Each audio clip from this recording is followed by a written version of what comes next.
जय हिंद स्टूडेंट। आज अपन class 9th का चैप्टर 1 मैटर अवर सराउंडिंग का सेकंड पार्ट पढ़ेंगे।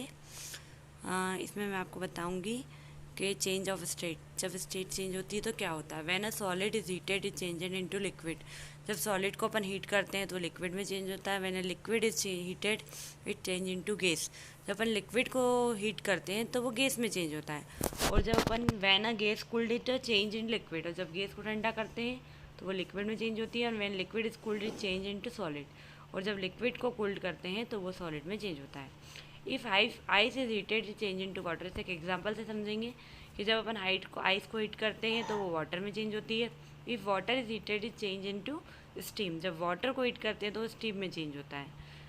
If steam is cooled it change into water. और जब स्टीम को ठंडा करते हैं तो वो वाटर में चेंज होती है। और if water is cooled it change into ice. और जब वाटर को ठंडा करते हैं तो वो आइस में चेंज होता है। तो इस तरह से पूरी अभिक्रियाएं चलती रहती हैं। जब वाटर के द्वारा अपन ने इसको एक्सप्लेन किया है कि कैसे लिक्विड से सॉलिड फॉर्म में चेंज होता है। अब इसको अपन विस्तार में समझेंगे। जैसे दे रखा है मेल्टिंग। मेल्टिंग क्या होता है। When a solid heated is particular begin to vibrate with greater speed and begin to move more freely. जब किसी सॉलिड को अपन हीट करते हैं, हीटिंग करते हैं, उसे गर्मी देते हैं या उसको हीटिंग देते हैं तो उसके जो पार्टिकल और टेम्परेचर मिलने का बहुत जल्दी जल्दी मूव करने लगते हैं, जिसके कारण सॉलिड धीरे धीरे क्या होता है, मेल्ट होता है और वो लिक्विड फॉर्म में चेंज हो जाता है। तो the process of melting is also known as fusion. और इस प्रकार किसी भी सॉलिड का हीट के द्वारा मेल्ट होना फ्यूज़न कहलाता है। The temperature which solid melt is called melting point. और जिस टेम्परेचर पर जाकर कोई भी सॉलिड मेल्ट होता है वो उसका मेल्टिंग पॉइंट कहलाता है। और the melting point of ice का 0 डिग्री सेंटीग्रेड और 273 डिग्री। और the amount of heat energy required to change 1 kilogram solid into liquid is called a latent heat of fusion. अब है boiling point. When a liquid is heated, it particle begin to move even faster. जब किसी liquid को अपन heat करते हैं तो उसके particle fast ही चलने लगते हैं। और then at particular temperature the liquid begin to boil and change into gas. और उस पर्टिकुलर टेम्परेचर पर लिक्विड बॉयल होता है और गैस में क्या होता है, चेंज होता है। बॉइलिंग इज बल्क फिनोमिना, मतलब वो बहुत ज़्यादा मात्रा में होती है। When a liquid boil the bulk of the liquid change into vapour. जब लिक्विड बॉयल होता है तो बहुत ज़्यादा मात्रा में वेपर बनती है। और the temperature of which liquid start boiling is called a boiling point. वो टेम्परेचर जिस पर जाकर कोई भी लिक्विड बॉयल होने लगता है वो उसका बॉइलिंग पॉइंट कहलाता है। The boiling point of water is 100 degree centigrade और 373 डिग्री केल्विन। बॉइलिंग पॉइंट जो वाटर का होता है 100 डिग्री 373 केल्विन होता है। The amount of energy required to change 1 kilogram into gas at it atmospheric pressure it's called a boiling point is called a latent heat of vaporisation. ठीक है, वो temperature जिस पर किसी भी लिक्विड का बॉइलिंग लिक्विड उबलने लगता है वो उसका क्या कहलाता है, latent heat of fusion.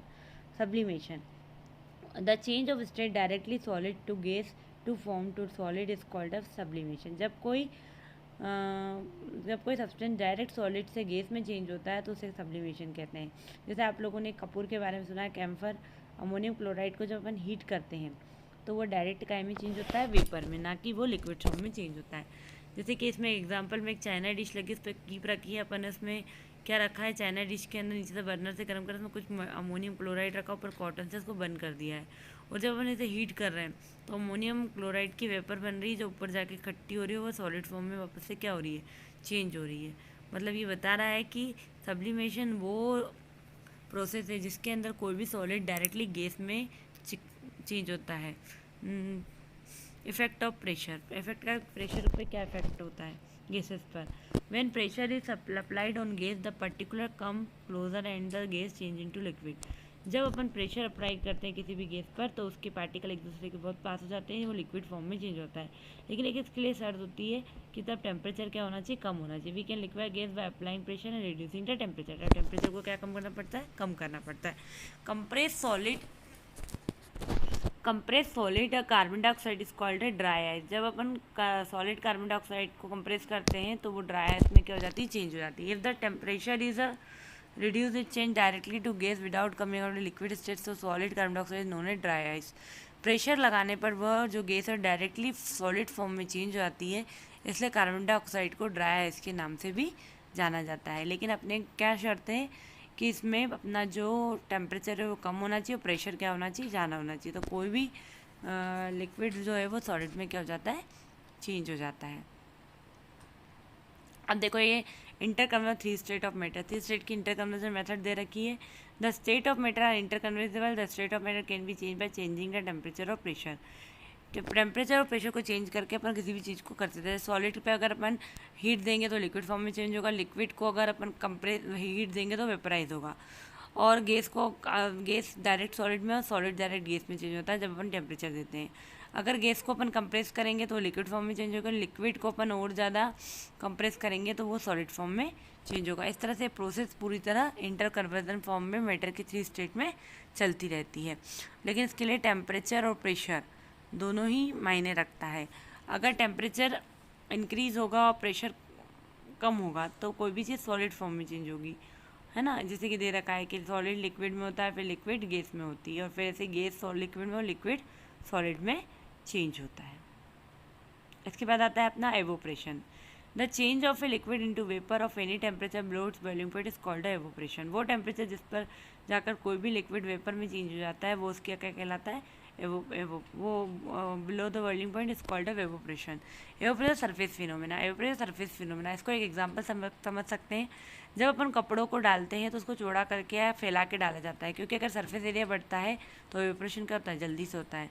Particle from the surface gain enough energy to overcome the force of attraction and change the vapour state. जो पार्टिकल होते हैं उसके सरफेस एरिया अगर ज़्यादा होता है जल्दी से क्या होता है, फोर्स ऑफ अट्रैक्शन कम हो जाता है और जल्दी से वो वेपर स्टेट में क्या हो जाते हैं, चेंज हो जाते हैं। अब कौन कौन से फैक्टर जो हैं वो एवोप्रेशन को इफेक्ट करते हैं। पहला humidity and wind speed increase, अगर सरफेस एरिया इंक्रीज करेंगे तो रेट ऑफ ऑपरेशन बढ़ेगा, टेम्परेचर इंक्रीज करेंगे तो रेट ऑफ ऑपरेशन बढ़ेगा, ह्यूमिडिटी डिक्रीज होगी तो रेट ऑफ ऑपरेशन बढ़ेगा, और विंड स्पीड अगर इंक्रीज होगी तो भी रेट ऑफ एवोप्रेशन क्या होगा, इंक्रीज होगा। एवोप्रेशन कॉजेज कूलिंग, एवोप्रेशन के कारण ही हम लोग ठंडा महसूस होता है। When a liquid and evaporate the particle of liquid absorb heat and the surrounding and evaporate so the surrounding become cold. इसको मैंने एग्जाम्पल समझ सकते हैं, जैसे कि कोई बहुत ज़्यादा गर्म सड़क है उसमें अपन ने पानी डाला तो उसमें जो हीट है उसको उसने हीट को क्या कर लिया, पानी ने पूरा ऑब्जर्व कर लिया और वेपर में चेंज होकर उड़ गया और बाकी जगह को उसने क्या कर दिया, ठंडा कर दिया। ऐसे अपन जब समर में क्या होता है, ड्यूरिंग समर है sweat more because during evaporation the sweat absorb heat and from our body making the body cool. अपने को गर्मी में पसीना आता है तो अपने बाहर की जो हीट है उसको क्या होता है, बाहर की वेपर क्या कर लेती, सोख लेती है और पसीना आने के बाद वो पूरा निकल जाता है, उसके कारण अपनी बॉडी को क्या लगता है, ठंडा होने लगता है। इसलिए अपन क्या करते हैं, समर में कॉटन के कपड़े पहनते हैं ताकि अपने को क्या हो, ठंडा, क्योंकि समर कॉटन के जो कपड़े रहते हैं वो स्वीट को क्या कर लेते हैं, एवोपरेट कर लेते हैं, एब्जॉर्ब कर लेते हैं और अपने को क्या करते हैं, ठंडा महसूस कराते हैं। अब आपका जो डेजर्ट कूलर है वो भी इसी बेसिस पे काम करता है। अपन वाटर टैंक के अंदर क्या करते हैं, वाटर टैंक लगा होता है, पंप लगा होता है, फिल्टर लगा होता है और ऊपर क्या लगा रहता है, उसमें पंखा लगा होता है। क्या करता है, वाटर टैंक से पंप पानी खींचता है, पूरी आसपास के फिल्टर में फिल्टर होता है पानी, वो वापस वो उड़कर मतलब एवोपरेट होकर वेपर बनकर वापस से अपने पास आता है, तो अपने को क्या होता है, ठंडा महसूस होता है। तो डेजर्ट कूलर भी इसी बेसिस पे, एवोपरेशन के बेसिस पर क्या होता है, काम करता है। अब उसके बाद आपको लिक्विड सॉलिड की स्टेट दे रखी है, इफेक्ट ऑफ टेम्परेचर पर। सॉलिड के मॉलिक्यूल कोल्ड में क्या होते हैं, पास पास होते हैं, हॉट में क्या हो जाते हैं, एक दूसरे से दूर दूर हो जाते हैं, और लिक्विड के जो है वो कोल्ड में क्या होते हैं, एक दूसरे के पास रहते हैं वो भी, और जैसे उनको गर्म करते हैं तो उनके पार्टिकल एक दूसरे क्या हो जाते हैं, दूर हो जाते हैं और वो आपस में क्या करने लगते हैं, मूवमेंट करने लगते हैं। और मूवमेंट करने के कारण ही उनकी स्टेट क्या हो जाती है, चेंज हो जाती है, कि कोई सॉलिड से लिक्विड हो जाता है और कोई लिक्विड से डायरेक्ट गैस में चेंज हो जाता है।